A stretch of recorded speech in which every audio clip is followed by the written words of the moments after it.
Hey guys, Ed here.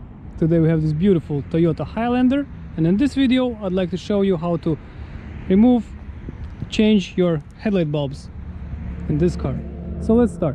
First thing we're gonna do, we're gonna pop the hood. Pull on the handle and open up. Secure the hood with the stand and you're all good. Now here we have our low beam, high beam.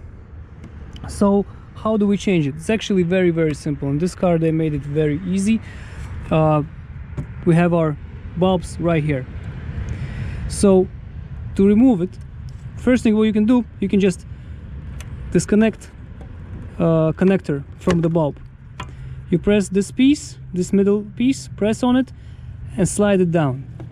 After that you have your bulb here, spin it and pull out. That's it. Very simple, as you can see. When you have a replacement bulb, they usually go like this, or they might come only with this thing.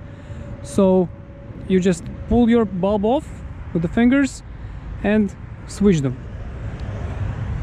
again, then pull it in, spin it till it clicks and connect the connector. Simple, that's it. Same thing goes with these right here. Okay, just spin it and pull it out, put it in, spin it, close it. Simple. Same thing with the passenger side, right here and right here. So as you can see, super duper easy. Everyone can do this. And guys, I hope this video helps. If it does, please press like button and have a great day. In case if you don't know where to buy a bulb, you can go to the dealer, parts store, online. Some gas stations sell bulbs. So whatever your option is, choose one. Okay, so guys, have a great day. Bye.